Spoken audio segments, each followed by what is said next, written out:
Paisol sebagai pimpinan cabang PT Citra Pasar Sampang, kemudian melaksanakan pekerjaan pembangunan pasar industri Bitung. Nah, dalam pelaksanaan tersebut sebelumnya mereka telah berjalan bersama-sama karena Pak Mutar adalah Paisol adalah keponakan dari Pak Mutar. Nah, keponakan dari Pak Mutar, kemudian mereka secara hitung-hitungan hanya mereka berdua yang tahu, tapi yang jelas bahwa Saudara Paisol sebagai pimpinan cabang, Pak Mutar tidak ada di akte, lalu Pak Paisol membuat akte kuasa untuk membangun dan menjual pembangunan pasar industri Bitung. Nah, kemudian Pak Moloka melakukan pembangunan, melakukan penjualan. Tapi di tengah jalan karena mungkin sudah terlihat ada keuntungan dan segala macam, barulah mulai terjadi perselisihan antara Saudara Paisol dengan Pak Mutar. Nah, kemudian Saudara Paisol merasa punya kuasa sebagai pimpinan cabang. Nah, berangkasnya Pak Mutar yang ada di dalam kantor itu dibongkar, uangnya diambil. Nah, kemudian Saudara Mutar merasa dirugikan, ya Saudara Mutar melaporkan kepada Polda. Kemudian Polda melakukan pemeriksaan dan pembuktian baik secara berita acara pemeriksaan dan berita acara lapangan. Fisik daripada berangkas itu sudah dicek, ternyata itu milik Saudara Mutar yang beli dan lain sebagainya, dan Saudara Paisol melakukan pengerusakan tanpa izin. Harusnya ada peringatan 1, 2, 3 atau panggilan 1, 2, 3. Kalau enggak ya mau dibongkar harus dihadirkan oleh penegak hukum supaya tidak ada nilai pencuriannya. Tapi itu tidak dilakukan, sehingga saya istilahkan sama dengan kalau kita ngontrak rumah, kemudian kitanya pergi, terus pemilik rumah tanpa izin kita bongkar rumah kontrakan itu dengan paksa. Nanti kan salah karena barang itu sudah dikontrakan ke orang.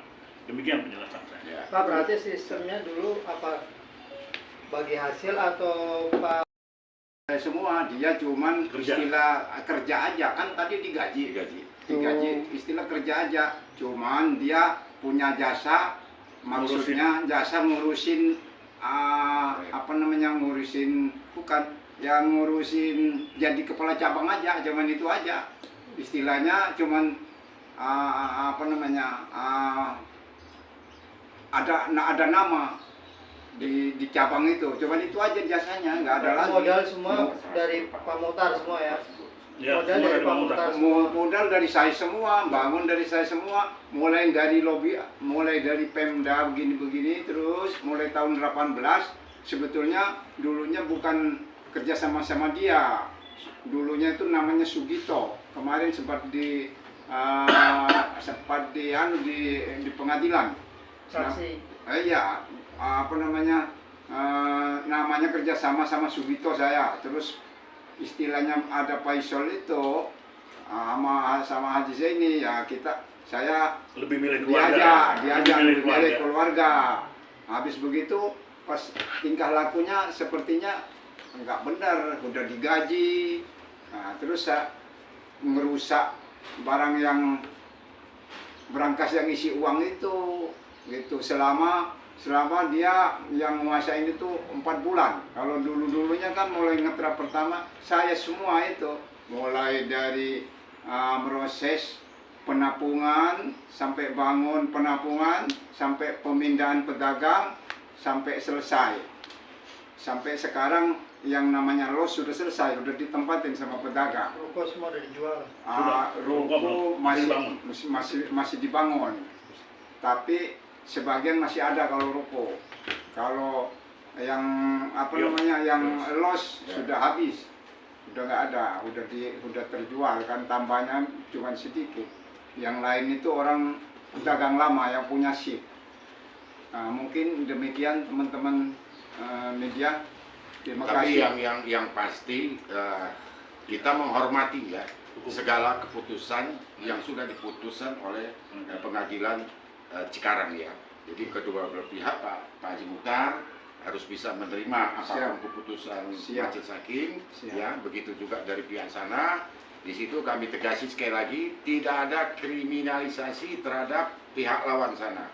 Itu yang perlu kami tegasi. Jadi tidak ada kriminalisasi, lakukanlah upaya hukum dari pihak sana agar kalau memang dia bisa membuktikan secara hukum, secara logika hukum, lakukan aja banding. Persoalannya selesai. Di situ persoalannya, titik persoalannya. Jangan lagi terjadi, ini kan sudah di pengadilan, ya kan? Uji aja di pengadilan semua persoalan ini, agar jelas titiknya di mana, kan begitu. Jadi agar Pak Muchtar ini dia bisa bekerja kembali, bisa membantu masyarakat kembali. Jadi masyarakat tidak ada keresahan di kemudian hari. Jadi saya rasa Pak Muchtar terima aja keputusan ini, agar itulah keputusan yang terbaik oleh majelis hakim. Mungkin itu. Kanjeng terakhir berarti Ya. itu kan udah diputus. Nah terus gimana uang Pak Muchtar, eksekusinya gimana? Ini kan laporan kan Ya, kita pencurian. akan melakukan upaya hukum lain. TPP. Ya, kita akan melakukan upaya hukum lain. TPP. Kita akan melaporkan di TPPU-nya. Jadi di situ nanti kalau kita akan melakukan ada upaya hukum lagi oleh Pak Muchtar. Ya kan? Oke. Bang, Ya. ini kan 3 tahun itu berapa? Apakah terlalu rendah? Menurut saya dengan dengan tuntutan sebesar selama 5,5 tahun kemudian divonis 3 tahun 6 bulan sudah normatif, sudah sesuatu yang sangat cukup menurut saya. Adil, hakim sudah memberi keadilan seadil-adilnya, walaupun menurut Pak Muchtar masih kurang, ya itu kan manusia Pak, sesuatu manusiawi untuk masih kurang. Tetapi kan ada pihak lain berdasarkan musyawarah hakim, inilah yang paling adil memberi hukuman sebesar 3,5 tahun. Kalau yang bersangkutan merasa nggak puas, ada lagi namanya banding, ada lagi kasasi, silakan tempuh. Kita nggak usah ribut-ribut masalah kriminalisasi segala macam, lakukan aja tempuh.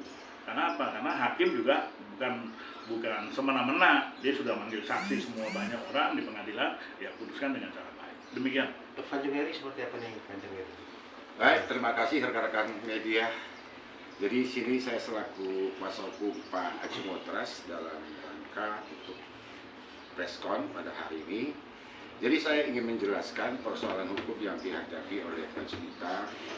Sebelah saya adalah Direktur Utama PT Citra Pastorindo.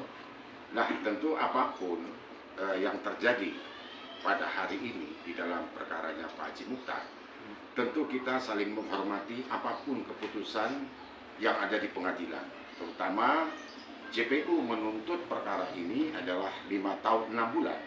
Nah, tetapi kemarin putusan majelis hakim itu diputus 3 tahun 6 bulan untuk saudara Faisal. Apapun keputusan itu, kedua belah pihak harus menghormati, baik terlapor ataupun pelapor. Nah, tentu kalau tidak ada kepuasan dari pihak terlapor, silakan mengajukan banding. Masih ada upaya hukum lain. Nah, tentu di sini perlu saya ingin menggarisbawahi. Nah, Pak Haji Muchtar ini ataupun Pak Direktur mempunyai keyakinan bahwa tidak ada ini kriminalisasi terhadap Muhammad Faisal. Kenapa? Proses dari awal, dari penyidikan sampai ke P21 sampai ke pengadilan, ini tentu sudah memenuhi persyaratan untuk diadili di pengadilan. Jadi tidak ada alasan ini ada dugaan legal standing yang tidak memenuhi persyarat oleh Pak Haji Muchtar. Karena apa? Karena di dalam suatu persidangan, tentu penyidik itu sudah mentelaah alat bukti, saksi yang cukup kuat untuk diajukan ke pengadilan. Jadi menurut saya, dari pihak kuasa hukum, kalau tidak puas dengan perkara ini, silakan melakukan banding. Nah, itu yang paling kera kita apa? Seorang lawyer itu harus melihat fakta di persidangan. Apa sih yang diputuskan? Apa sih yang saksi, pelapor, dan saksi-saksinya menyampaikan di dalam fakta persidangan tersebut. Nah, tentu jika ini hakim ataupun JPU yakin bahwa ini terbukti Muhammad Faisal melakukan kesalahan, itulah putusan mutlak yang tidak bisa dibantah siapapun untuk dalam keputusan hakim tersebut. Nah, tentu apa yang kami dengar yang disampaikan oleh Pak Haji Muchtar dan Pak Dirut Pak Joko, tentu ini perusahaan sudah merasa dirugikan. Nah, tentu kita memahami bahwa hak berangkas itu adalah bukan haknya Muhammad Faisal, tentu hak beberapa orang. Nah, kenapa berangkas itu harus dibongkar? Nah, ini juga menjadi satu persoalan. Nah, Tapi kalau kami lihat dari sisi hukum antara Pak Haji Faisal dan Pak Haji Mokhtar, nah tentu kita harus mengenyapinkan dugaan-dugaan ada kriminalisasi lah, legal standing lah. Kalau kita orang hukum, udah lakukan aja upaya hukum yang lain, karena masih ada upaya hukum yang lain untuk dilakukan oleh pihak sana melalui kuasa hukum mereka. Nah tentu ini sudahlah, kita berhentikan untuk polemik di media ini. Nah, kenapa? Upaya hukum masih ada kok. Buktikan kalau memang itu tidak terbukti. Nah, karena kita tidak mau nanti ini edukasi di dalam permasalahan hukum membingungkan masyarakat. Ini yang kita tidak inginkan. Karena kalau edukasi pemberian di berita yang tidak benar, ini menjadi rancu persoalan hukum. Nah, disinilah kami melihat, makanya hari ini kami juga mengcounter berita-berita yang disampaikan oleh kuasa hukum di sana. Hari ini kita preskon bahwa klien kami mengatakan tidak ada kriminalisasi. Itu yang paling kami ingin kami tegaskan, ya kan? Ingin kami tegaskan. Mudah-mudahan perkara ini bisa dilakukan. Ya, jangan sampai ada lagi pro dan kontra. Kita tidak inginkan yang membingungkan masyarakat ada dalam edukasi yang diterima oleh masyarakat. Mungkin itu. Bang, tadi nggak dijelasin asal-usul berkasusnya